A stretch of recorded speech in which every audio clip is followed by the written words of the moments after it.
Hi, this is nice. Napa-order ako sa Emma Air nung makita ko si Melay na nag-advertise nito and nagulat ako sa presyo na it's only 6,000 plus because I know it that was higher than that.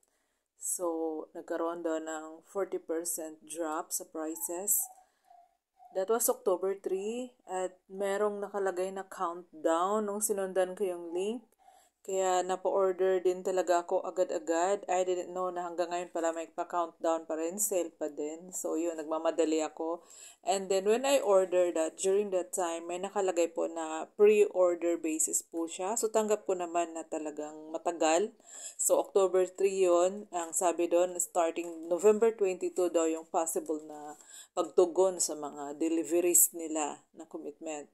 So, in my case, dumating po siya November 27, lagpas po ng konti. And then, gusto ko na siyang cancelin. Pero, nakarating naman. Legit pala. Hindi naman pala siya budol lang. So, yun. Sobrang bigat po niya. Para siyang mga wires na na-compress or something. Hindi mo akalaing malaki siya kasi, ayan, maliit lang siya tingnan. Kumasya sa box. May sarili po siyang pangkat para safe yung sides pag pinutol mo na yung plastic. And then yan po siya bilog-bilog. Sila po talaga nagdadala niya, not me. And then 6 inches po siya. That was compressed ng ganun kastin. So, nung nag-expand na po siya, nabuksan na yung plastic, napasok na yung hangin, saka po siya naging 6 inches yung kapal. And true enough, para daw talaga siyang marshmallow, sabi ng baby ko. Tuwan-tuwa po siya.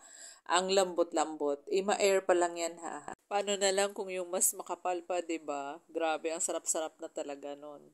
So, since matagal ako nakapag-review from November 27, January na ngayon, so FYI, maganda po ang tulog. Ilagay ko na lang dito yung magkano yung nabayaran ko kasi iba-iba kasing sizes eh. Meron kasing single, double, queen, ganyan. So ito po yung binayaran ko.